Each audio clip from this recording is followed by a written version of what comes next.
Good morning. 10:15 having arrived, I'm going to call this meeting of the Tax Committee to order for March 18th, 2025. The first item of business before us is to adopt the minutes for March 13th. Representative Norris, have you had a chance to review the minutes? I have, Chair Gomez, and I move adoption of the March 13th minutes. And Chair Gomez is a newly minted voting member of the committee. I'm tempted to mark the occasion with a request for a roll call, but in the interest of time, I'll let us proceed with a voice vote. Thank you for sparing us. Welcome back. Representative Norris is now a full voting member of the committee. We're happy to have him back from the gulag. All right, so we have a motion before us to adopt the minutes from March 13th. All those in favor, please say aye. Aye. Any opposed, no. Motion is adopted. The minutes for March 13th, the minutes for March 13th are adopted.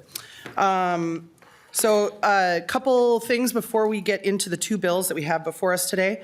First is Ms. Abraha, do you just want to say hi? We have two CLAs in our committee, and one of them didn't get to say hello. So just... Hello, everyone. My name is Shamata Braha, and I'm the DFL CLA for this committee. Wonderful. Thank you. Also, do we have some pages here? All right. So if you wouldn't mind, if you could each stand up and say your name and who your state representative is and what the mascot for your high school is.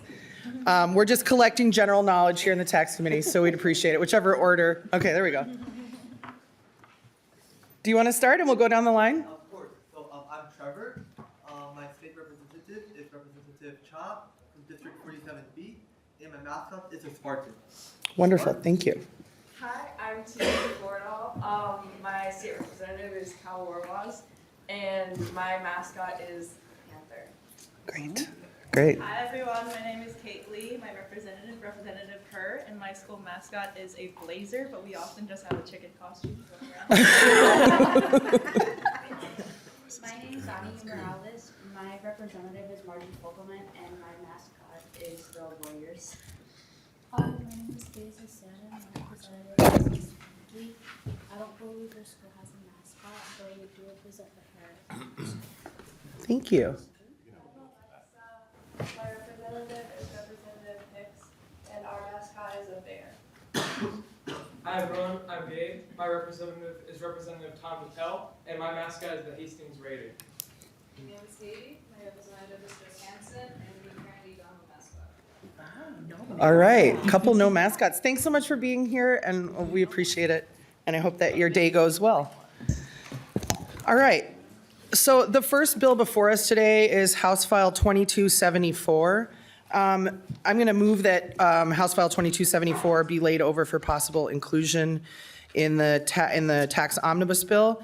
So this is basically, last year we were able to get like 4 or 5 provisions from our 2024 tax bill into the final, passed in the final agreement, but there's a lot that was left on the table, so we're kind of just rehearing the 2024 tax bill to get these provisions into the committee's jurisdiction for our negotiations at the end of the day. So we're going to, we have 2 amendments. First, I'm going to move the A1 amendment. It's just a date change on the Woodbury sales tax construction exemption, which is Representative Cha's bill. I think one of his constituents is here. So all those in favor of adopting the A1, please signify by saying aye. Aye. Any opposed? No. Motion carries. The A1 is adopted. And then we had to make a couple of kind of technical changes to align the language and the spreadsheet. And so that is the A2 amendment. Is there any discussion on the A2 since it's a little longer? Seeing none, all those in favor of the A2, please signify by saying aye. Aye. Any opposed? No. Motion carries. The A2 is adopted. And House File 2274 is in the shape that the author wants it. Oh, I'm the author of the bill. I'm sorry, I forgot to mention that part at the beginning, but I'm just going to stay up here since that's what Chair Davids has done, All right, so we're going to start by just, it's kind of a lengthy bill. We're going to have nonpartisan walk through the components of the bill, and I think I'll just pass it over to Mr. Williams. Chair Gomez and members, I think we're going to be working from this memorandum document that's in front of you that just sort of lists the origin of the different provisions in this bill. So I'm going to work through Article 1 here, which is individual income and corporate franchise taxes. This contains some changes that establish a electronic filing system for the political contribution refund. There's changes to the priority allocation deadline for the beginning farmer credit and some other technical changes to the beginning farmer credit. There's a bill that requires disclosure of certain information about corporations with $250 million of domestic sales. It contains language that was introduced this year in House File 30, establishing a direct free file system, so at the Department of Revenue. There's the language we heard earlier this session, Representative Norris's bills pertaining to coerced debt, discharges of indebtedness in situations of coercion. There's a bill language moving 18-year-olds children or 18-year-olds from the older child credit in the Minnesota child credit to the younger child credit, so that the per child amount is higher for younger children. I'm sorry, Mr. Williams, could you just speak a little closer to the mic when the members is having? Sure thing. Thank you. There's changes to the Minnesota housing credit, so allowing a rollover of unused allocations in that credit. And then there's nonconformity to the Section 530 federal rules about employee classifications. That concludes the list of provisions in Article 1. Thank you, Mr. Williams. We can take questions if you have questions now after each article, or we can save them. But if you have a question for nonpartisan staff, please just raise your hand. Without any questions, Mr. Swanson, do you want to walk through Article 2?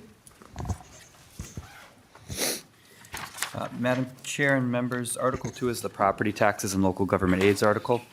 Section 1 of that article relates to the Alliance Housing Court decision, and this provision would clarify that charitable organizations, property owned by charitable organizations that is used exclusively for rental housing is not exempt. Sections 2, 9, and 10 contain the utility co-op attachments and appurtenances language that was heard earlier this year in committee. Sections 3 and 4 were also heard in this committee earlier this session, and they are the tribal-owned property exemptions. So Section 3 is the exemption for the 5 parcels in Cook County owned by the Grand Portage Band, and Section 4 is the exemption for the property in Minneapolis owned by the Leech Lake Band of Ojibwe. Section 5 relates to community land trusts, and it states that these properties must be valued. It removes the requirement that these properties be valued based on the normal approach to valuation. Sections 6 through 8, along with sections 11 through 17 and section 26, establish the advanced homestead credit for seniors, and this would allow certain seniors to receive an advance payment of their property tax refunds in the form of a property tax credit. Sections 18 through 21 contain the land bank economic development abatement language that was heard in this committee earlier this session. Section 22, 23, and 27 all relate to local homeless prevention aid. Section 22 would clarify that the aid cannot be used to clear encampments, and sections 23 and 27 would remove the sunset on the aid, which is set to expire after aid is paid in 2028. Section 24 is the aid penalty forgiveness for the city of Stewart that was heard earlier this session. And Section 25 creates a property tax exemption for taxes paid in 2021 and 2022 by the Red Lake Nation College. And Madam Chair, that concludes Article 2. Thank you, Mr. Swanson.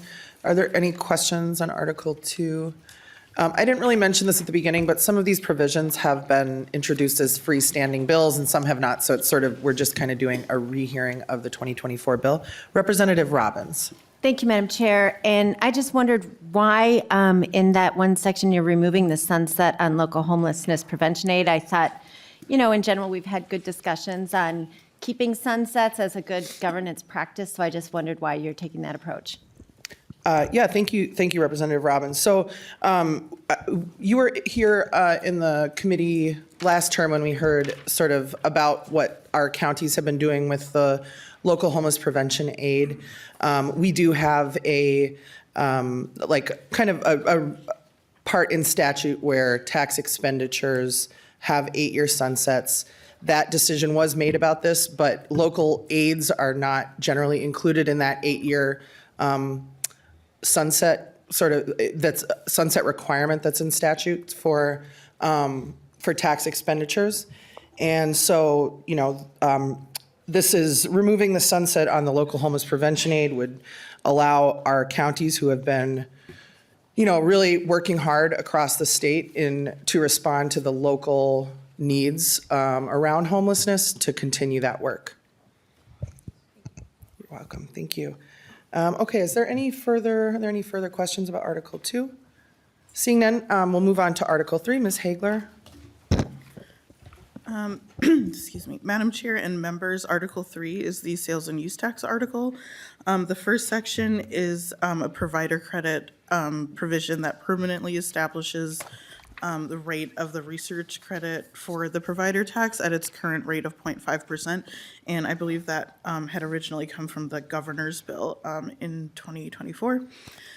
Sections 2 through 5 relate to a newly established amusement device gross receipts tax that kind of swaps out the state sales and use tax for a new gross receipts tax on amusement devices.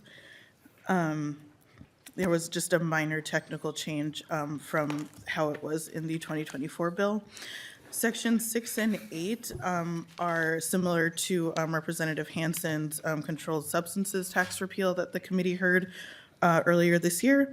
And Section 7 provides a construction sales tax exemption for projects in Woodbury with the amended date from the A1 amendment.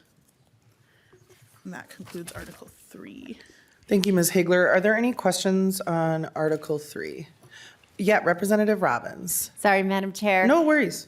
Just seeing the Woodbury construction exemption, will there be other construction exemptions and other elements of the bill? Because I know I have one for Maple Grove that I'd like to see included.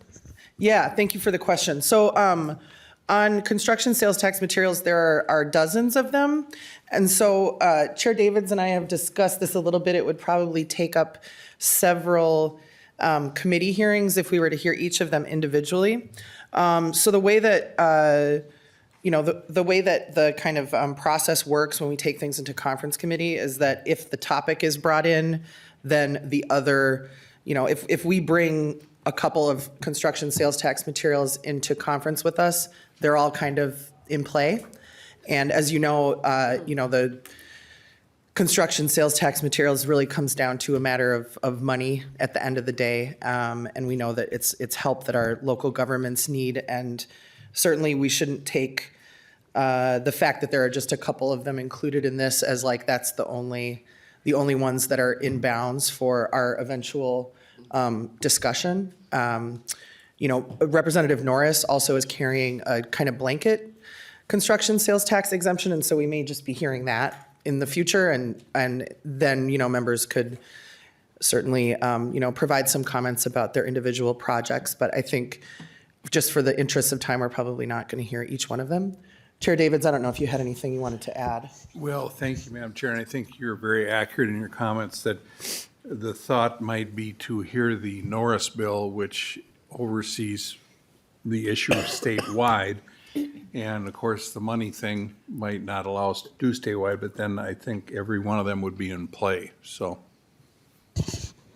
Representative Robbins? Thank you, Madam Chair, and Chair Davids as well. I appreciate that. I am in full support of the Norris bill if the money is available, but if not, I hope Maple Grove manages to survive. Thank you, members. Wonderful. Noted. Thank you. Representative Johnson. Thank you, Chair Gomez, and I apologize. Is this being, a lot of these, I know it said it's been heard last year, but this is kind of overwhelming to me right now, and I don't know if this is the right time to ask this question.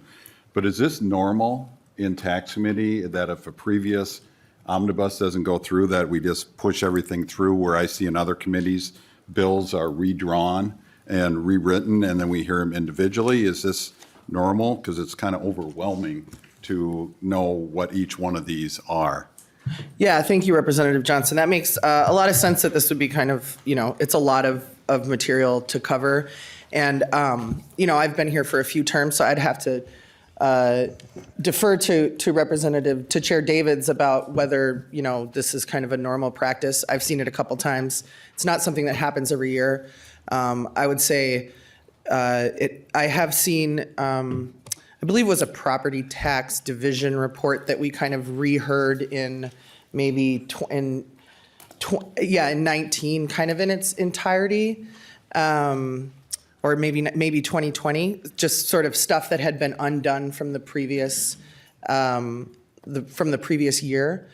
It's been done in the, Chair rested it in the Senate last year. But, I guess I would ask Chair Davids for a little more historical perspective, because I can't really speak to its normalcy or not, because I've seen it a couple times. But. Thank you, Madam Chair. And to Representative Johnson's question, I wouldn't call it normal, but this is the tax committee. We are trendsetters. And I think it's useful that we're doing this, because it's early on. We've got time to look at these things, and then the committee will have to decide what's in and what's out. And so is it normal? No, but I think it's just fine that we're doing this to see what our DFL friends are proposing. And there's a lot more than DFL stuff in here. There's a lot of Republican stuff in here too. So I think it's good to go over this and see where we're at, but it's not normal. But neither am I, so it's fine. Thank you, Mr. Chair. Just to clarify, I mean, us laying this over today certainly is the beginning of the conversation about these provisions, not the end. And so, we'll be laying it over. If there is, if we're moving along and you're like, hey, I want to bring this back up so that we can have a sort of more on-the-record discussion about this provision that I didn't see was in there before, we're happy to do that. We're definitely not trying to play any tricks on anybody. It's really just sort of trying to use our time efficiently, understanding there are a lot of provisions in here that if we heard them individually would take several hours of committee time, as it did last term. But Representative Johnson. Okay, thank you, Chair. Okay, thank you, Representative Johnson. Okay, are there any further, oh yeah, just on the construction sales tax materials piece, we do, the Representative Wiener's Browerville piece was in our bill last year. It's structured in this case as a grant, but it's kind of in that same pot of, we'll get to it in the miscellaneous section, but it's sort of in that same pot of construction sales tax exemptions that Representative Robbins was talking about. I don't see any other questions about Article 3. So we'll go on to Article 4, which is the tax increment financing article. All right, Ms. Hagler, you're handling that one too? Madam Chair, yes, I'm just trying to avoid a chair shuffle here. Great, thank you. So Article 4, the TIF article, contains special legislation for the cities of Ramsey, Maple Grove, St. Paul, Brooklyn Center, Brooklyn Park, Eden Prairie, Edina, Minnetonka, Moorhead, Plymouth, and St. Cloud. And the majority of these are all as they were when the House bill left the floor, with a minor date update for the city of Ramsey to account for the 1-year delay in having the bill heard. And I'll spare the committee from the details and minutia of each Thank you, one. thank you, Ms. Hagler. If anybody has questions about the details of any of these specific tax increment financing projects, I'm sure that Ms. Hagler would be happy to answer them. And Chair Davids. Thank you, Chair Gomez. And this is an area, I think there's a little more to it that we have to add to this, because there was a group that put together some ideas on how TIF districts should be done. And no, that's local option sales tax. I'm sorry. I'll wait till we get there. Okay. Okay. Thank Sounds you. good. And Chair Davids and I and our staff have had a little good discussions about some of these areas. And we likely will be having at least a hearing or two on tax increment financing, because there are new projects that aren't included here. They are, each project that comes forward is seeking a different exemption from state statute, and so we will be digging in a little more to this topic as we move forward. But if there are no further questions about Article 4. We'll go on to Article 5. I think that's yours too, Ms. Hagler. Thank you. Madam Chair and members, Article 5 is the special local taxes articles. It just contains 4 provisions. The sections 1 and 2 relate to the accommodations intermediaries local lodging tax provisions that would subject the full price of the amount paid for each lodging to the local lodging taxes in the taxing jurisdiction. And sections 3 and 4 relate to the downtown Minneapolis taxing area, where the rate of the food and beverage tax imposed in that area is reduced from 3% to 2.5%, and the area of the district is expanded to encompass more of the North Loop area. And Madam Chair and members, just also to note to Representative David's point, the local sales tax article is not here in this bill, so that was taken out. Chair Davids, did you want to add anything else on that article? Well, I probably shouldn't speak to an article that's not before us, but when that does come up, I'll have some comments at that time. Sounds good. Thank you, Chair. All right, is there any other questions from the committee on Article 5, special local taxes? Not seeing any, we'll move on to Article 6. I assume that's Mr. Swanson. Great, thank you. Madam Chair and members, Article 6 is the miscellaneous article. Section 1 of Article 6 would allow qualifying veterans organizations to use up to 50% of the gross profits from charitable gambling for improvements to their properties. Sections 2 through 6 contain the land value taxation district language that was heard in committee earlier this year. Section 7 provides a $50,000 grant to the Anoka County Soil and Water Conservation District. Section 8 provides a $100,000 grant to the City of South St. Paul. Section 9 establishes an Emerald Ash Borer Financial Assistance Program within the City of Minneapolis. Section 10 of Article 6 reappropriates $10 million to the City of Minneapolis that was included in the 2023 tax bill. And finally, Section 11 of Article 6 contains the grant to Browerville Public Schools that Chair Gomez mentioned a moment ago. And that concludes Article 6. Thank you, Mr. Swanson. Representative Robbins. Thank you, Madam Chair. And it's for you or Mr. Swanson. Could you tell us more about the reappropriation of the $10 million for the City of Minneapolis? What was it originally intended for, and what will it be used for now? Yeah, I think I'll say a couple things, and then I'll turn it to Mr. Swanson to explain sort of the more technical parts of it. So this was included in the 2023 tax bill. $2 million of it was for a project in, it was a grant to Minneapolis. $2 million of it was for a project repurposing a former a warehouse, and $8 million was for assistance on the main commercial corridor that was impacted by the civil unrest following the murder of George Floyd. And the reason that we're still dealing with this is because we appropriated the money to, we sent the money to deed. They had to kind of contract it out to Minneapolis. There was endless delays in that. And as for like the reappropriation thing, I think I'll turn over to Mr. Swanson if you can explain kind of the sort of more technical part of it. Madam Chair and Representative Robbins, the language in the bill would cancel the appropriation from the 2023 tax bill and then reappropriate that money again in fiscal year 2025. So I think the only thing I would add is that this is not an additional $10 million appropriation. The appropriation in this section would replace the appropriation from 2023. And so just to add, there was basically the money for this was supposed to go out in 2023 and it didn't go out. The contract didn't get established until, I don't know, about 6 months ago, which, and then there's a date where the money cancels back to the general fund, but the delay in getting it out the door was really about this contracting process between DEED and the City of Minneapolis. And so if we stuck with the current timeline, it would mean that that money would have had to have been spent in a really short amount of time. And it is really designed to provide support and assistance to businesses that were impacted by the civil unrest and general corridor support. And, kind of having them spend that amount of money in a very limited amount of time just doesn't really have the impact that it was originally intended to. But Representative Robbins. Thank you, Madam Chair.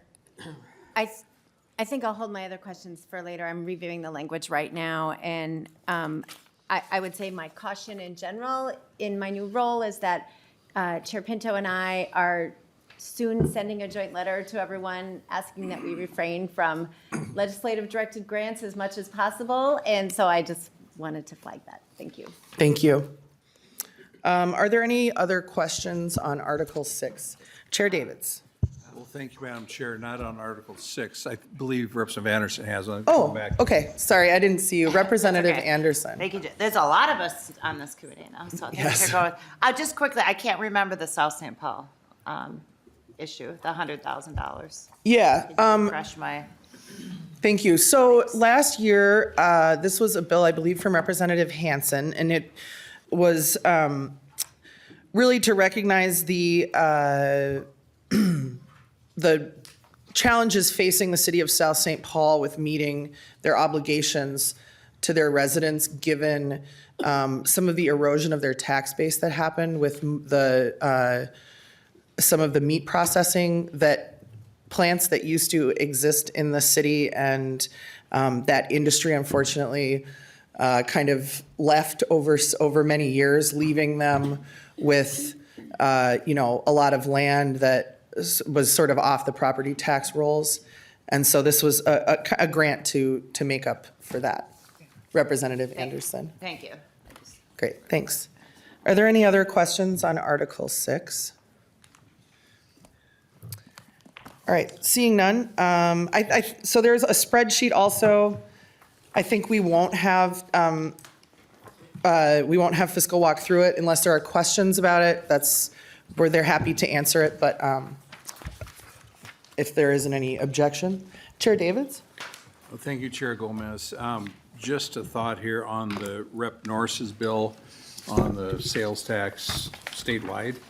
I believe that's very similar to a bill that Representative Swedzinski had previously. I think they're pretty much the same because Representative Swedzinski had one. And the reason Representative Swedzinski's bill was good. I think Representative Norris's bill is good because we have, I believe, and maybe nonpartisan can help me out here, we have, I think, over 60 requests. Is that true? Ms. Templin is nodding, but. Madam Chair, Representative Davids, my count is over 50-plus sales tax construction bills. Okay, so, Thank you, and Chair Davids. I think hopefully can go down the route of the Norris bill, and then we'll just have to, as a committee, figure out, we'll have to put the puzzle together with how much we have for that, money we have for that area, so. Okay, thank you, Chair Davids. So before we go to general discussion of the bill, we'll move to testifiers. Thank you so much, Ms. Hagler, and to all of our nonpartisan staff for walking us through that. First up is Lars Negsted.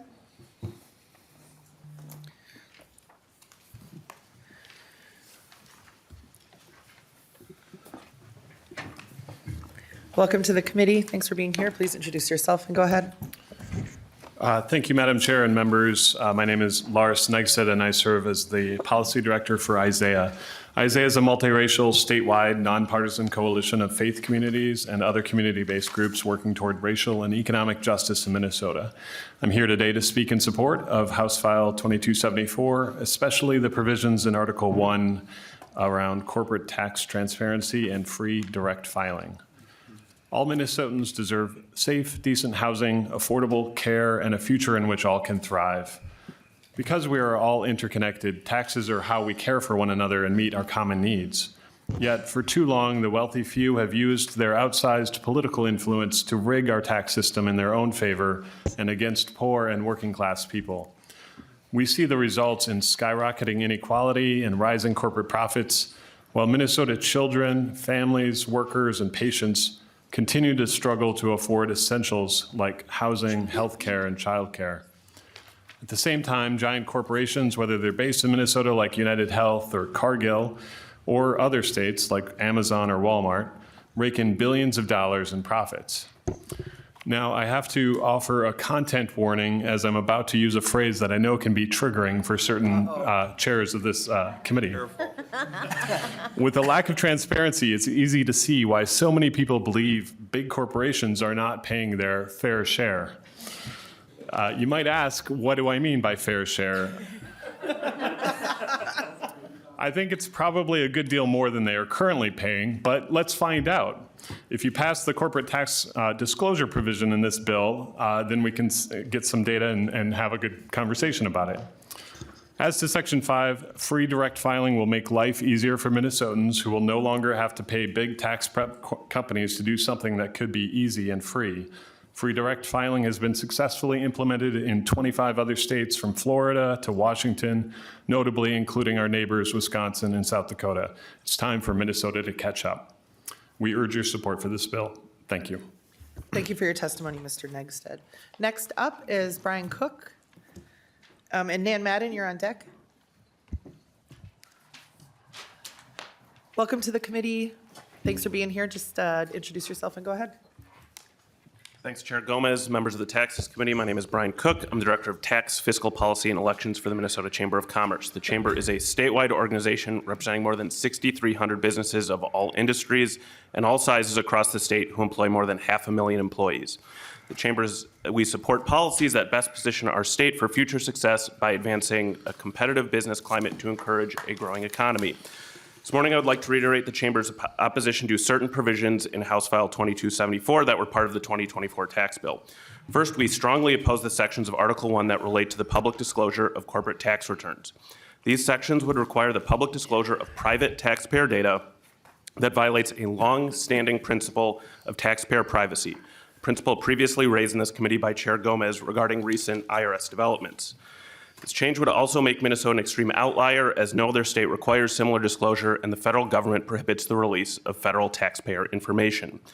A better approach is for policymakers to review aggregate data already allowed under current law to better understand corporate taxes without violation of taxpayers' privacy and imposing additional negative impacts to our business climate. I'd also like to share our concerns with Article 1, Section 11, which relates to Section 530 nonconformity. To restate from last year, we share the goal of preventing worker misclassification and believe repeat, willful, or deliberate misclassification should be thoroughly investigated and punished because it cheats workers and honest employers alike. The OLA report on worker misclassification from last year makes it clear that determining a worker's proper status can be challenging and subjective. That's why we oppose the removal of this long-standing safe harbor that exists at the federal level and has been followed at the state level for businesses that have acted reasonably and in good faith regarding their classification of workers. The safe harbor protects against the assessment of retroactive employment taxes, and importantly, under Section 530, businesses have criteria that they must meet around reporting, consistency, and reasonableness. In situations where an employer makes an honest mistake, education and corrective action is appropriate, and the state should continue to have a safe harbor for Minnesota businesses that have acted reasonably and in good faith. And finally, I won't repeat our concerns with the sections of Article 6 that relate to land value taxation districts, but do want to flag that those issues still remain. So appreciate your consideration of our concerns today. Thank you. Thank you, Mr. Cook. Ms. Madden. Gavin Hansen, you're on deck.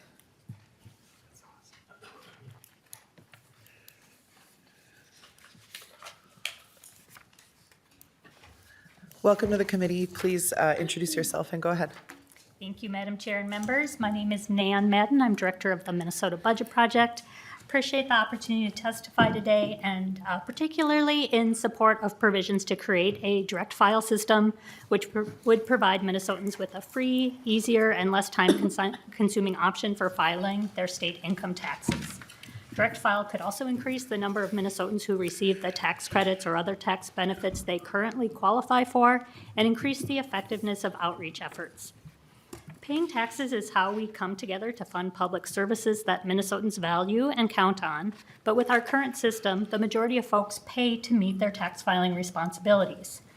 For example, the IRS estimates that the average non-business taxpayer spends about 8 hours and $160 to prepare for and file their federal return. Minnesotans today have limited access to free tax filing options. Only about 4% of Minnesota taxpayers file through a free tax filing option today. With current resources, these services are not available to serve all Minnesotans who are eligible, and there are income, age, and other restrictions on who can use them. Only a few private tax preparation software companies offer a free filing option in Minnesota, and these free filing options do not always end up being free, and it's not required that private options are accessible or available to all tax filers who would qualify. So a free public filing option would be a better choice for many Minnesotans, and Minnesota can build on learnings at the federal level. In 2024, the federal government piloted a free direct file tool, which was available in 12 states, and in 2025, half of U.S. states are participating in an expanded version of direct file. 90% of 2024 direct file users who responded to a survey reported that their filing experience was excellent or above average. We believe Minnesota should build on the positive federal experience, as well as planning that's already been done at the state level, to work towards implementing a state-level direct file program. And two other elements of this bill that I'd like to lift up: we support expanding the child tax credit to include 18-year-old dependents, and we appreciate the attention to protecting renters from the negative consequences of the Alliance housing issue related to charitable rental housing. And we look forward to future conversation on those issues. Thank you, Ms. Madden. Gavin Hansen and Eric Bernstein, you're on deck. Welcome to the committee. Please introduce yourself as you get started.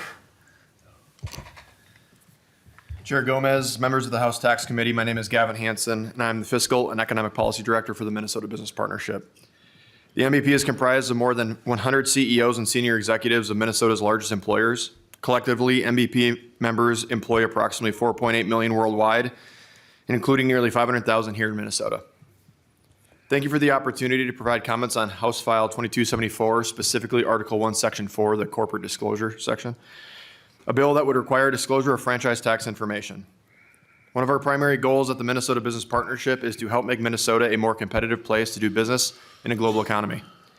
Quite simply, House File 2274 would put Minnesota companies at a significant competitive disadvantage, as no other state in the United States comes close to requiring tax disclosure.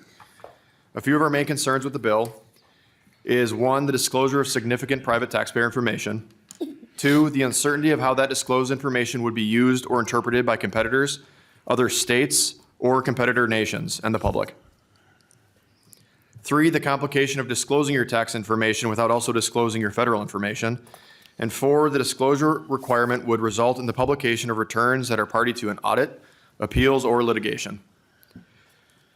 The businesses targeted by House File 2274 already follow laws and regulations, endure nearly constant audits by the IRS in order to remain compliant. Necessary agencies also have the ability to gain access to tax returns if they so choose. The tools are already in place to ensure compliance. This bill would be a completely unnecessary move by the legislature. In summary, under this bill, Minnesota companies would have all their private confidential tax information made public, which would mean putting it in the hands of out-of-state or foreign competitors. Why would the Minnesota legislature want to punish homegrown Minnesota businesses and put them at a competitive disadvantage? Thank you very much for your time. Thank you, Mr. Hansen. Eric Bernstein, you're next. Welcome to the committee. Chair Gomez and members of the committee, for the record, my name is Eric Bernstein, and I am director of We Make Minnesota. We're a coalition of labor and grassroots organizations united in support of public investment for a more just and equitable state. Thank you for the opportunity to share our perspective on House File 2274, which proposes a number of reforms to make Minnesota's tax administration more fair, transparent, and accessible to all. In particular, our coalition enthusiastically supports provisions in this bill that would create a system of free and publicly administered tax filing, as well as provisions that would make corporate tax returns public. In Section 5, the free filing, according to the IRS, the average taxpayer spends 13 hours. It sounds like I got a different statistic than Nan Madden, but 13 hours at $270 preparing their taxes on for-profit systems that are often predatory and deceptive. Providers like TurboTax and H&R Block have been accused repeatedly of overselling services, misleading their customers, and seeking undue profit at every turn. As recently as January of 2024, the FTC ordered that Intuit remove ads promoting free tax preparation services on its TurboTax platform without stipulating who qualified for the free version of the service. That was less than a year after the same company paid $141 million to over 4 million Americans that were deceived into paying for services they were eligible to access for free. The FTC also accused H&R Block of wiping customer data when they sought to downgrade to a cheaper version of their own software, steering those customers back to a higher-priced premium service.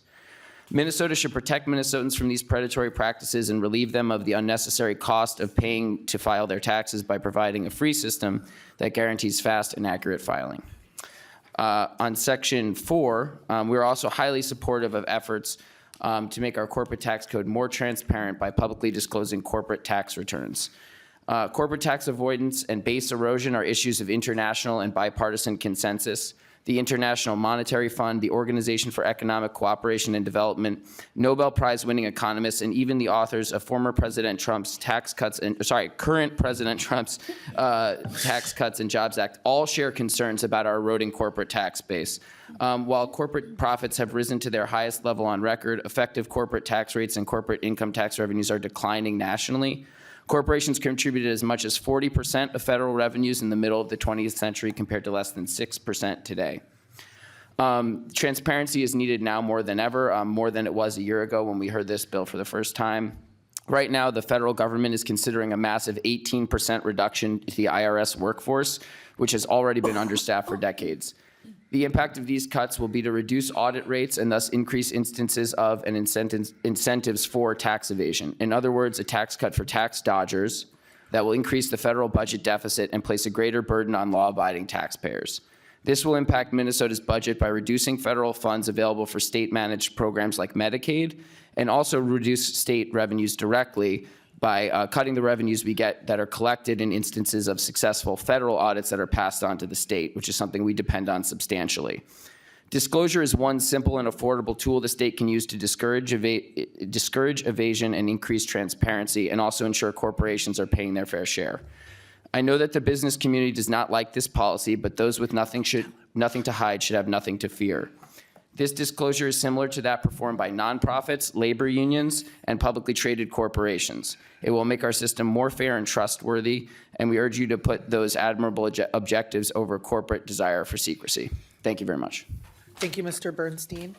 That's the end of folks who signed up to testify. Is there anyone else present who wishes to testify on this bill? Oh, welcome to the committee.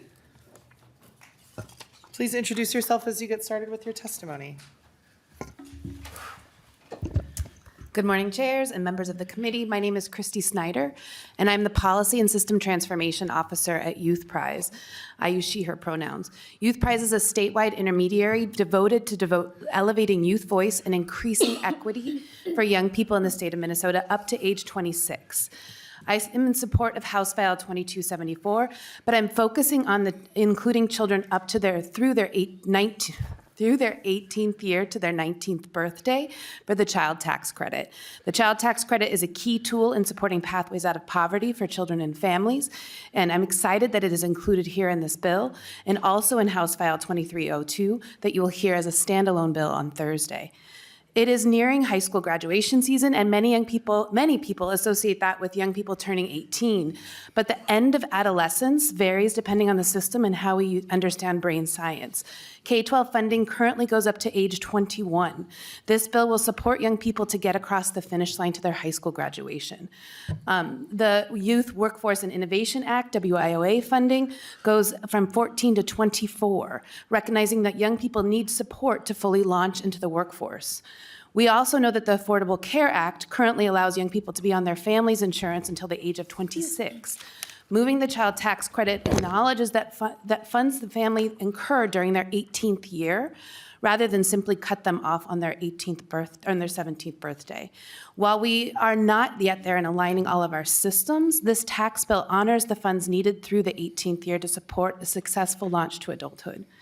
I would be remiss not to note that young adults of middle and upper incomes receive significant sums of financial assistance through their 18th year and beyond, but largely informally and inequitably. A Merrill Lynch analysis found that American parents collectively give their young adult children $500 billion a year in financial assistance. Yet research shows large racial and ethnic disparities in parental financial transfers due to structural inequities in the form of economic resources, family structure, and health. I invite us all to sit with this. It has become more expensive to launch into adulthood, and we keep the true costs hidden. This tax bill is supporting more equitable practices and supporting healthy and successful launch into adulthood. And while my focus is on expanding the child tax credit through the 18th year, I would be remiss not noting the intersections with the local aid for homelessness. As we work with young people, we do see the intersection of those young people experiencing homelessness that benefit from the local aid. And I'm grateful to see the fund can extend beyond the currently slotted 2028 sunset.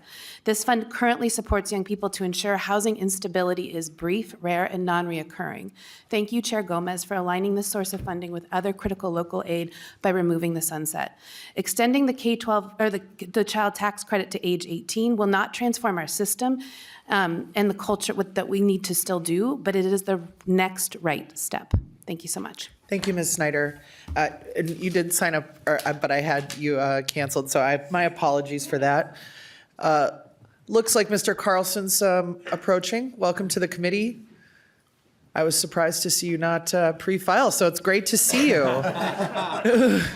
Welcome to the committee. Please introduce yourself as you get started with your testimony. Thank you, Madam Chair and members. Joel Carlson. I own a legal research and government affairs business here in St. Paul, and I represent online travel agents and have for a long time. And this is now my 16th year of opposition to Article 5, Section 1 and 2. It is not a tax avoidance. I know I have been in before you many times. All the taxes paid on what a consumer pays. All the local lodging taxes paid on what a consumer pays for the room. This is a tax on their service fee, which we do not think we can viably be a local taxpayer in 130 different jurisdictions at different rates for an online company.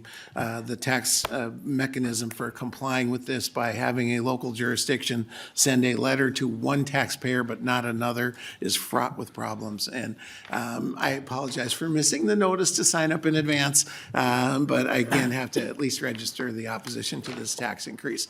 We would pay more tax to the city of Bloomington than we pay to the state for sales tax on our service fees. That's how high their local lodging tax is. And appreciate your consideration, Madam Chair. I know we have a polite disagreement about this one. Indeed we do, but you're always welcome here, whether you sign up beforehand or not, as you know. Yes, Chair Davids. If Mr. Carlson is on his 16th year fighting this, he must be pretty good. I reckon so, Mr. Chair. Maybe we'll just keep it going. I mean, why not 20? Let's see what we can do. Yeah, so there are, I believe that concludes the testimony, unless there's anybody else present who wants to offer any words about House File 2274. All right, I'm not seeing any. I will just direct members to some letters that are in your packet. Not everybody who had something to say about the bill testified in person, but there is other information there. All right, so moving on to member discussion. Representative Johnson. Thank you, Chair Gomez. I have a question, I guess, going back to Article 1, the Section 4. I was just reading on this and trying to get caught up on it. There's a little bit of difference between the memorandum, House Research Memorandum, what they said domestic sales, and I was trying to look in the section here to see whether it said domestic in there. Maybe I didn't read it in there, but I guess I have a question regarding this. Now, is domestic sales specifically having to deal with sales in the state of Minnesota? I see Mr. Clayman's coming up. So a lot of the companies that would be covered by this have sales in multiple states. And so this was the domestic sales, so not just in Minnesota, but in all states. And Mr. Clayman, I don't know if I said that right or if you have anything to add. Madam Chair and members, yes, that's correct. So the reference to domestic sales just indicates how the current corporate franchise tax system works. So it stops at the water's edge of the United States. And so the aggregate amount of sales that's in the underlying bill refers to the total domestic sales of that particular corporation or group of corporations. Thank you, Mr. Clayman. Representative Johnson. Thank you, Chair Gomez. Follow-up question, does this only apply to companies that are domicile in Minnesota or incorporate in Minnesota? Mr. Klayman? Madam Chair and Representative Johnson, no. So it would apply to any corporation that would have a tax liability in Minnesota. So it could have their corporate headquarters in another state, but they're making sales into the state, which subjects them to the corporate franchise tax. Representative Johnson? Thank you, Chair Gomez. Continuing on that line of questioning, what about if it's an international company that is doing sales in the state of Minnesota? Are you going to expect them to also comply? Mr. Klayman?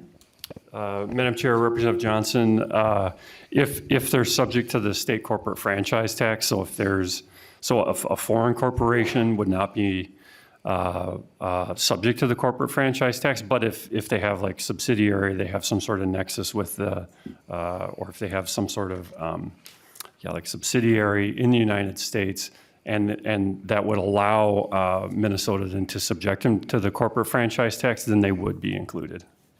Thank you. So then the subsidiary would have to have $250 million of gross domestic sales, and there would have to be nexus. In other words, they would have to be operating in Minnesota and have be subject to the corporate franchise tax in Minnesota. Representative Johnson. Thank you, Chair Gomez. So if I understand correctly, this would incentivize businesses that say Minnesota is a smaller part of their sales.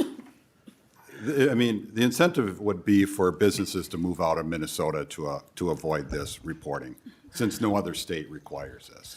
I think I'll take that one. I don't think that's exactly a technical question. So certainly, if a company moved their headquarters out of Minnesota and they still had nexus in Minnesota, they would still be subject to this if they met the $250 million gross domestic sales threshold. And so I think it would be difficult to make the case that this incentivizes anybody to move their headquarters out of Minnesota. Because the question, as Mr. Klayman pointed out, is not whether a corporation is domiciled in Minnesota. It's about whether they have nexus and whether they have tax liability, corporate income tax liability in Minnesota. Representative Johnson. Thank you, Chair Gomez. So basically what I'm hearing, that if a company located in North Dakota had $10,000 in sales in Minnesota, and the bulk of their sales were the rest of the country, Minnesota would still expect them to put their tax returns on file. Is that correct? I guess I'll point that one to Mr. Klayman, because I don't remember if we put a threshold in here for the Minnesota sales. I do know we did the 25 million nationally, but Mr. Klayman? Yep, Madam Chair, Representative Johnson, so it would be in the scenario that you described, if a corporation only had $10,000 in Minnesota sales, but they hit the $250 million aggregate domestic sales threshold, then this would still apply, the disclosure requirement would still apply to that corporation. And I also misspoke, Madam Chair and members, it would not be based on tax liability, but a return requirement. So if a corporation had a return Right. obligation, so. Yeah. Okay. But that's, yeah. Representative Johnson. Just thanks, Chair Gomez. I just want to put in my head again that a company that had a minor presence here but decided to do some business in Minnesota, any amount of sales that would put Nexus in here, that company would have to have some serious discussions with their shareholders and company owners whether Minnesota was worth having business at all or a place to grow business in. Correct? I think that's a statement, Representative Johnson. Well, it's not a question for nonpartisan, but it sounds like a statement to me. Thank you, Chair. Thank you. Is there any further questions, discussions? Representative Freiberg? Thank you, Madam Chair. Just as of yesterday, co-chair of the Elections Committee, I became a real boy at 3:30 and got voting privileges on the committee restored. I just feel obligated to mention a good provision in this bill. It's starting on line 2.24. It has bipartisan support. It's Representative Bonner's provision for the Political Contribution Refund Modernization Act. It just might be of interest to the candidates at this table. I know this is something we've all dealt with as candidates and legislators, so, asking people to fill out the form, to mail it in, to get it returned to the Department of Revenue to get a refund on a contribution to a state candidate. This would enable them to do that process electronically. I know Representative Bonner has worked really hard on this provision. I think she's presenting it in judiciary potentially as we speak, and we heard the substance of it in elections as well. So just glad to see this in here, glad to see it getting a hearing, and just wanted to call that out. So thank you. Thank you, Chair Freiberg. Chair Joachim. Thank you, Madam Chair. And Representative Freiberg, I too am excited about that bill. I have some family members that are excited about that bill. But going back to Article 1, and I'm trying to remember the hearing that we had on this, but just to clarify so I understand, in the corporate franchise tax, if a corporation, they'd have to hit the threshold of 250 million in domestic sales? Yeah, that's correct, Chair. Okay. So not just a few thousand here or there. Yes. Madam Chair, I have a quick follow-up question. Yes, Representative Joachim, go ahead. Maybe for nonpartisan staff too. I'm trying to remember this because I have a child that works virtually, but he's making that income, he's paid through Minnesota though. But like people that are working in another state and live in another, or that maybe they're contractors and they work across the country. A lot of our construction workers do that. If they're making money in another state as income, they have to pay that state tax. Is that accurate? Can anybody? Yeah, Mr. Williams? Chair Gomez and Representative Joachim, it sort of varies state to state what the filing requirement is. Certain states have different numbers of days worked in that state if you're working in multiple different places. In Minnesota, sort of ours is tied basically to the standard deduction amount. So you have a filing requirement in Minnesota if your Minnesota source income is above the standard deduction amount for single filers, if that makes sense. Representative Joachim? Thank you, Madam Chair, and thank you, Mr. Williams. So kind of like a threshold, right, for making an income in another state. Thank you. Thank you. Chair Davids? Okay. Is there any further discussion or questions? Representative Anderson? I have a process question for the two chairs. So my understanding is that when we do a bill, as a tax bill, that there's nothing that's going to be in there unless it's bipartisan. Is that am I correct in my understanding? Representative Anderson, I mean, that's effectively what we're looking at, is basically Chair Davids and I, and in consultation with the committee, will be moving forward a House position that will be negotiated. And so, so we kind of have to agree on what we put forward and what we send out into the world. Okay. Representative Anderson? Okay, thank you. Yeah. Well, it's probably going to be a small bill this year, but that's okay. So, Chair Davids. Well, regardless of its size, its glory will not be questioned, I think. Okay. Thank you. Thank you. I just want to just make sure we understand the process as we're looking at all these different things. So thank you. Yeah, thank you. So I mean, this, us hearing this bill, of course, isn't, is sort of the beginning of the conversation, not the end. Surely not every provision in this bill, regardless of what I want, will make it over the line. But we'll be moving forward. But these items that are part of 2274 are sort of in the mix as we put forward our bill, the House position. So thank you. Thank you. Yeah. Is there any further discussion, questions? All right, Chair Davids? Okay, thank you. All right, seeing no further discussion, I will renew my motion that House File 2274 is laid over for possible inclusion in the House tax bill, and it is laid over. Next up is House File 1932. This is another Gomez bill. I'm going to move that House File 1932 be laid over for possible inclusion in the House tax bill. So House File 1932 is funds tax assistance and tax credit outreach grants. These are sort of two of the ways that the Department of Revenue supports low-income taxpayers to prepare their returns and to promote the availability of tax credits. So the first is taxpayer assistance grants, and those go to VITA sites. So these are federally kind of defined and funded sites that help lower income Minnesotans file their taxes. It's $1 million a year to taxpayer assistance grants, and then $1 million a year to tax credit outreach grants, which is this other pot of money that is used to publicize and promote the availability of tax credits for low-income taxpayers in particular, including the education credit, renter's credit, child credit, working family credit, homestead, property tax refunds, and that kind of thing. So I'm going to move that the bill is be laid over, and we have a couple testifiers before we get to member discussion. First up, Dr. Alvin Akibar from Prepare and Prosper. Welcome to the committee.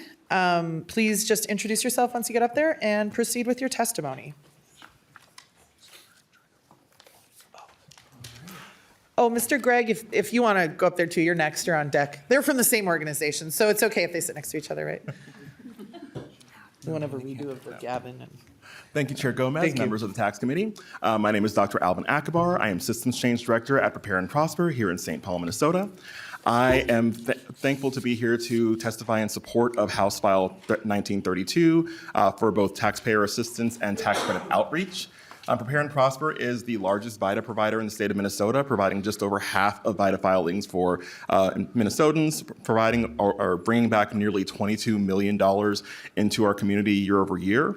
Our median income for our customers is about $19,000 a year, and keep that in mind in a state where the cost of living is roughly $90,000 for a single person to live comfortably.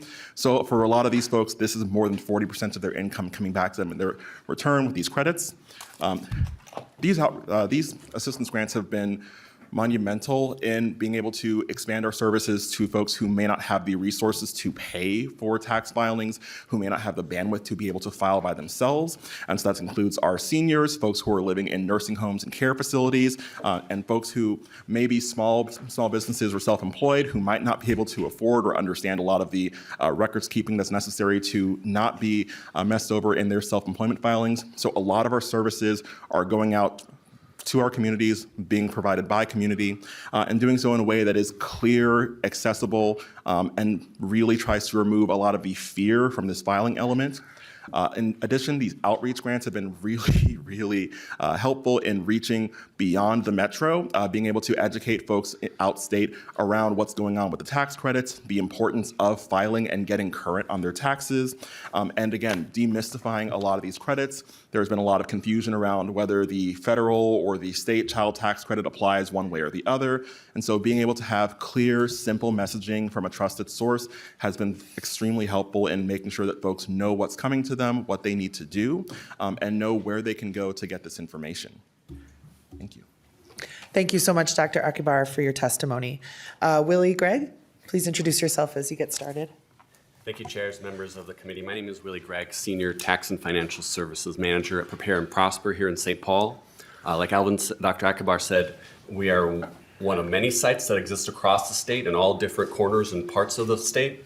So there are over 150 free tax prep sites across the state. And in 2023, the VITA community as a whole served about over 50,000 people and returned around $100 million in refunds to hardworking Minnesotans in various places. You know, we help individuals, families, seniors, persons with disabilities, entrepreneurs, and many more. And just to clarify that this is for both VITA and TCE sites that include AARP, so services focused on seniors and the elderly, as well as sites that exist in urban areas, rural areas, all over in any place.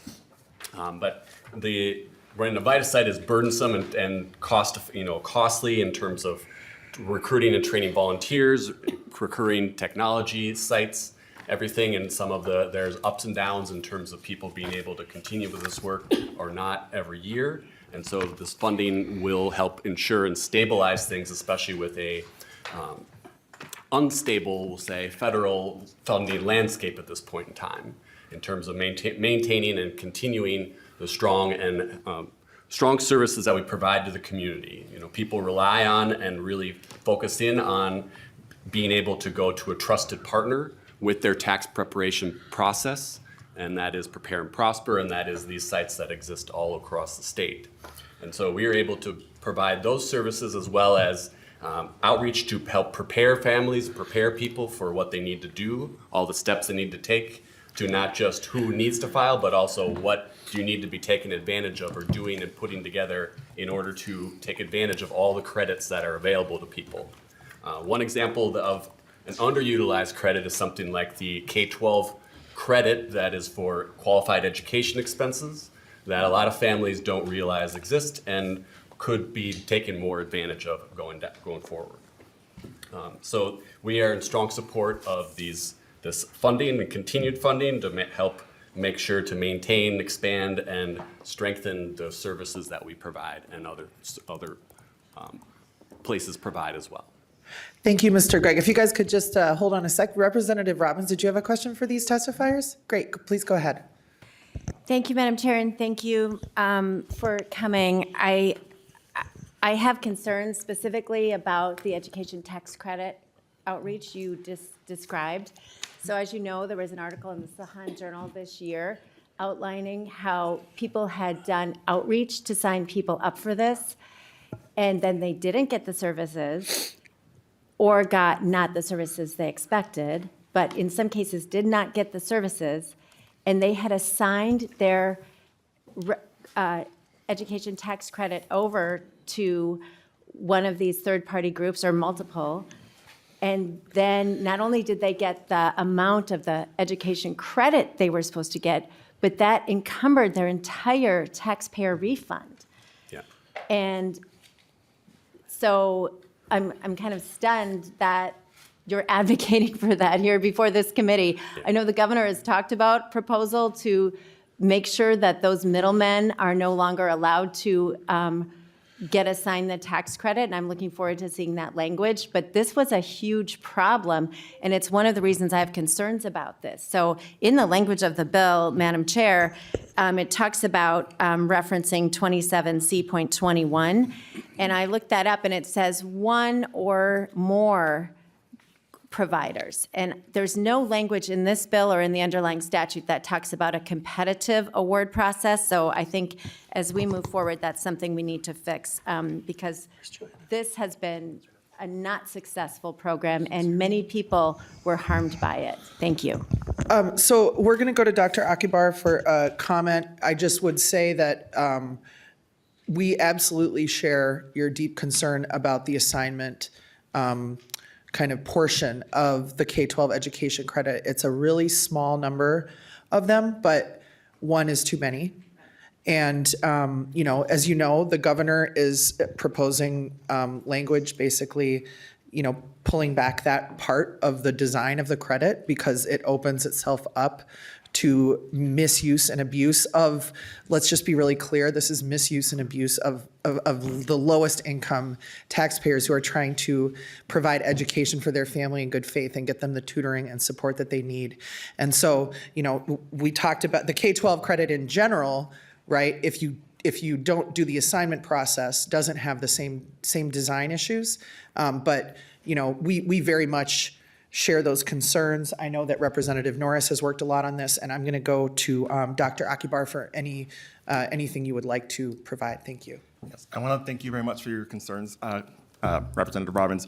We are also deeply troubled by following the stories and trying to understand what happened, how it happened, and why. So I want to clarify, we kind of occupy different lanes in the enrollers for this K-12 credit. We help folks file their taxes. We are not necessarily in the after-school service provision market, which seems to be where a lot of this fraud was occurring.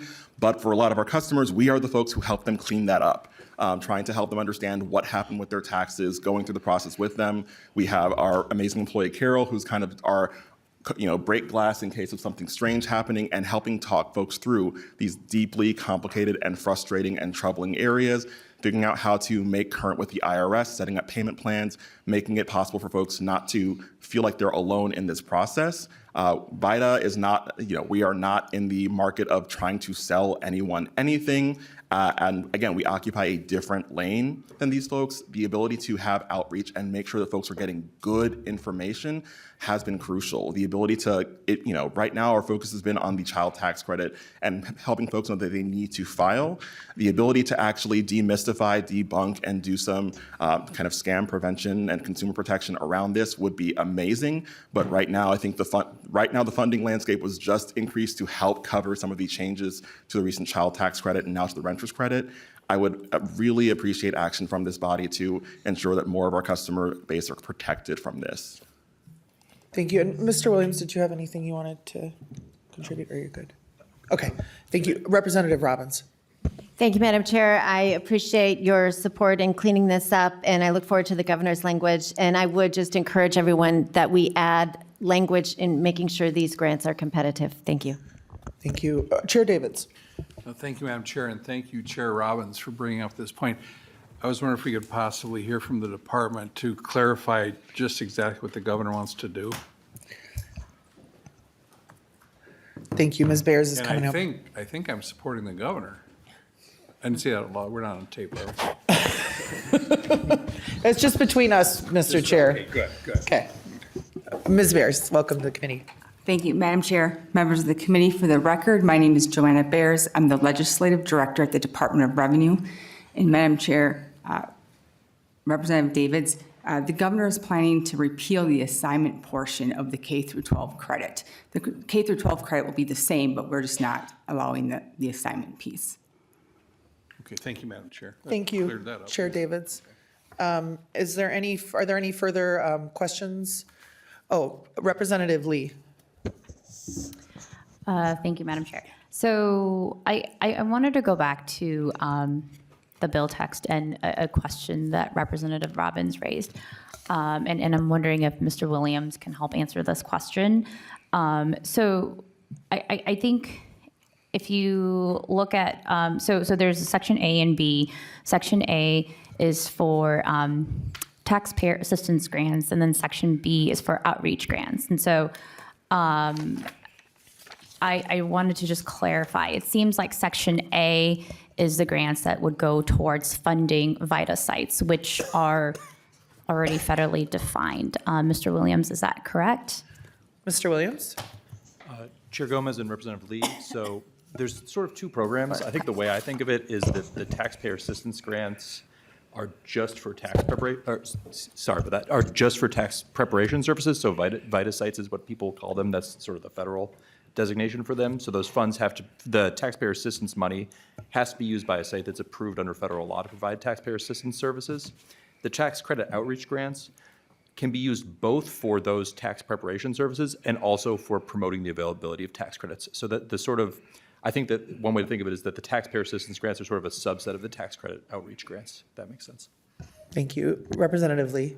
Okay, great. Thank you. Thanks, Mr. Williams. So that's really helpful, and that's why there's no competitive portion to Section A. And then I guess for Section B, I don't know if this is a question for Mr. Williams or Ms. Bears. Can you tell us who typically gets these grants? I know you said, so this can be used for taxpayer assistance as well, so it seems like it can also go to the VITA sites. Mr. Williams? Chair Gomez and Representative Lee, I have a list of data. I think that through both programs, it's not provided to just one organization. So my understanding, and Ms. Bears maybe can comment, but I think the department publishes a request for a proposal, and there is a competitive grant process for both of these programs. And it's more than 15 or 20 sites for both, I think. Thank you. Ms. Bears, just can you clarify for the committee whether the allocations under these two buckets go to competitive grants or direct appropriations? Madam Chair, members of the committee, I don't know if I'm still on the record or not, but I'm good. Okay. These allocations go with, people do an RFP process, so they do bid for these amounts. We review them, and we try to get as many organizations to ask for them, but we do try to give a little bit of money to each organization that qualifies. But it is competitive because they have to apply through the grant proposal process. Thank you, Ms. Bears. If you could just stay with us for a moment. Representative Robbins, do you have anything further? Yes, Madam Chair, thank you. So just to be clear, in the bill, it references section 270C.21, subdivisions 3 and 4, and that language does say, as I referenced earlier, the commissioner must make grants to one or more volunteer assistance organizations. So I just think we could clean that up by saying competitive grant process, because right now they have the ability to give it all to one, and with great respect for our friend Commissioner Marquardt, he won't always be the commissioner, so I just think getting competitive processes and statute whenever possible is good governance. Good government all the time, Mr. Chair. All right. I mean, I think that's a great suggestion, and so I appreciate you for making it. And this bill's going to be laid over, so, if this does end up, being something that we can do within our budget, I am very open to clarifying the current reality, which is that this is a competitive grant process, that these organizations are vetted by the Department of Revenue, and, that it's not like intended in any way to be like a direct appropriation to one site over others. Representative Lee. Okay, and then just to close out, because I want to make sure there's no ambiguity, because there's been a lot of questions, in case people are wondering. These grants are for tax preparers. It's not for whatever unscrupulous people were taking advantage of tax credits, which happens really often. And this is why we, when we do issue tax credits, right, we ask for the receipts, right? And this typically, we like to use a reimbursement model at the Department of Revenue. And so I just want to make that very clear that the folks before us today, are doing really good work, and at a time when congressional Republicans are trying to get rid of our direct tax file program on the federal level, this money is actually really important to seniors and people who are limited income who want to file their taxes and want to pay their fair share. They need this help, and this is why I'm thankful for the bill. Thanks. Thank you, Representative Lee. Is there any further discussion or questions, rather, for either of the testifiers or Ms. Bears? Okay, you are free. Thank you for being here. Thank you so much. We do have one further testifier who's testifying remotely. Michelle Jensen. This is our first time doing this, so hopefully we'll be able to hear Michelle. Good morning. Are you able to hear me? We can. Please proceed with your testimony. If you wouldn't mind identifying yourself for the record first. Of course.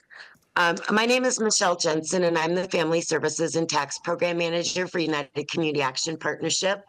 And thank you for the opportunity to be here today.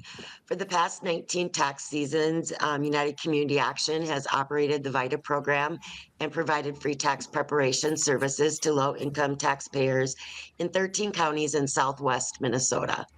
The impact of the additional funding through the Minnesota Taxpayer Assistance and Tax Credit Outreach Grants has ensured that our agency meets the one-to-one match requirement to accept federal grant funds for the VITA program, and has, even more importantly, enabled us to expand services in Southwest Minnesota.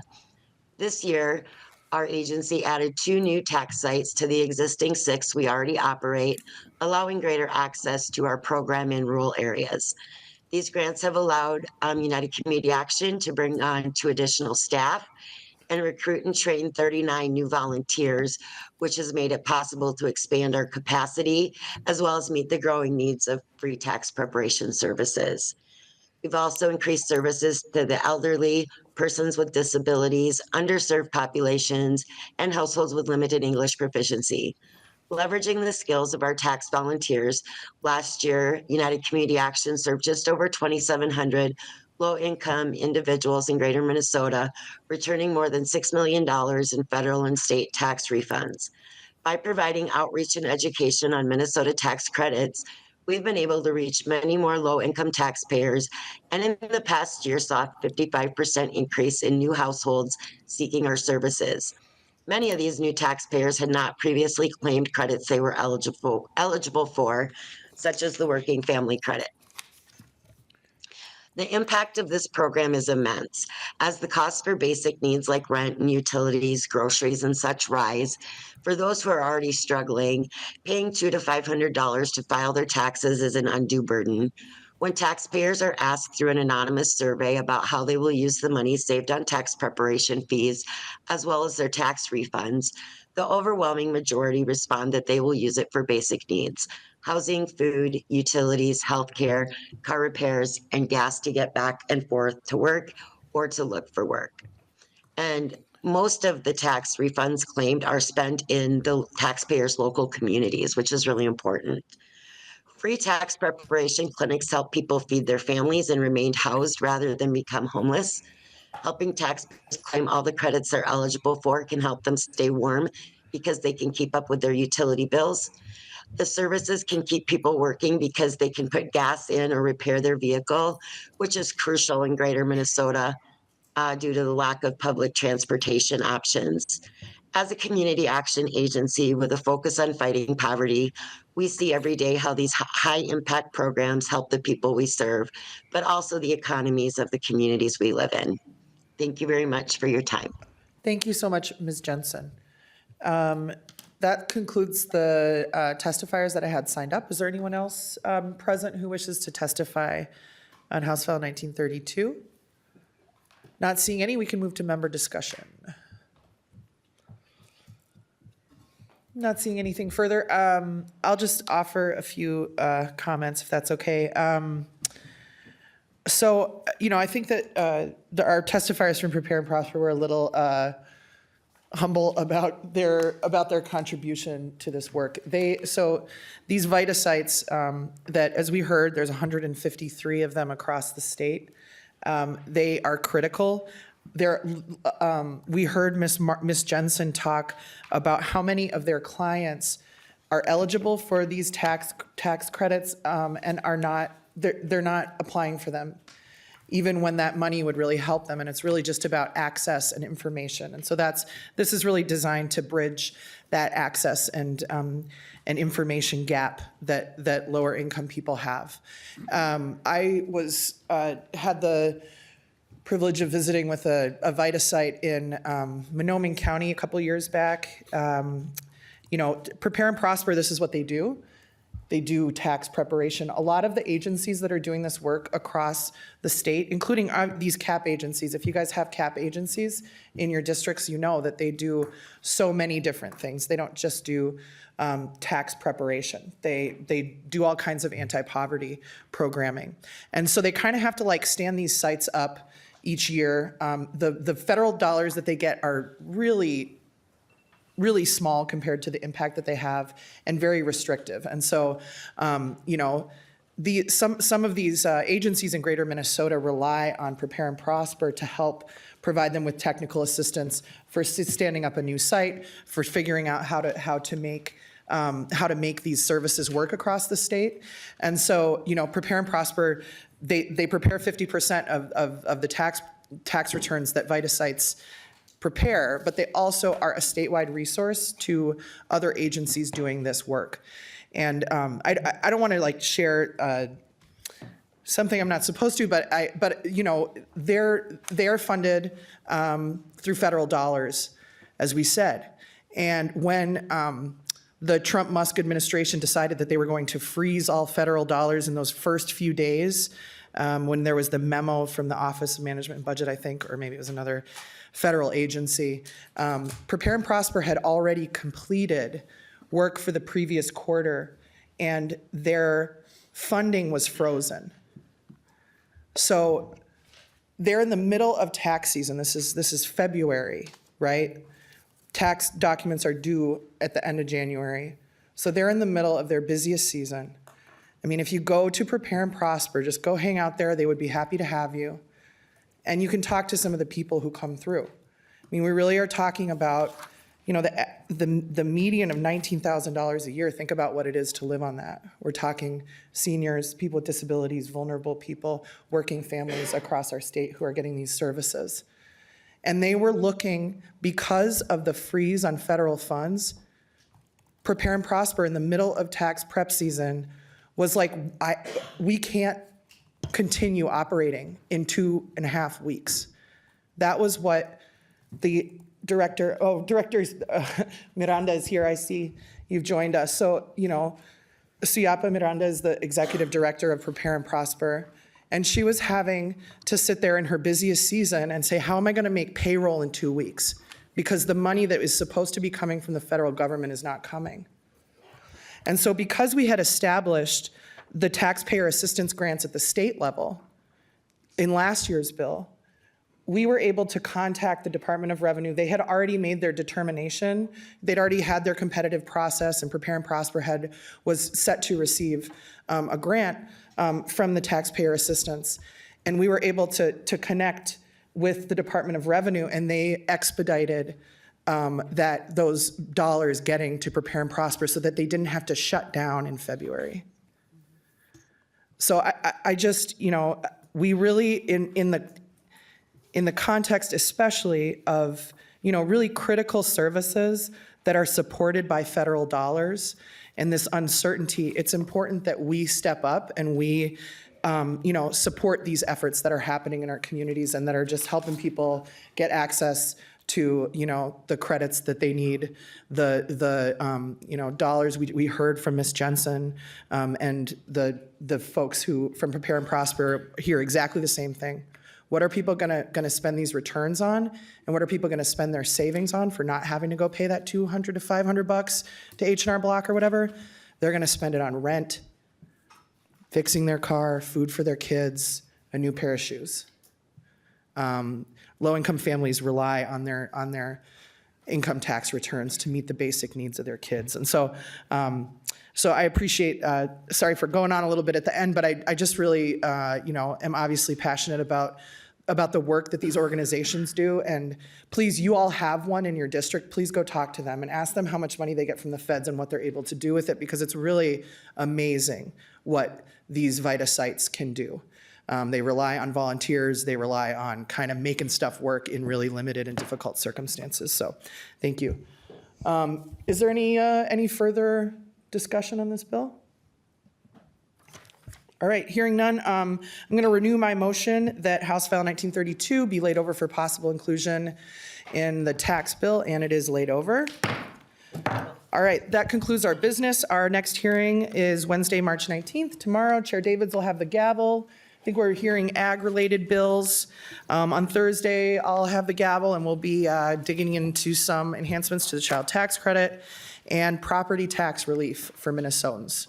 And with that, we are adjourned.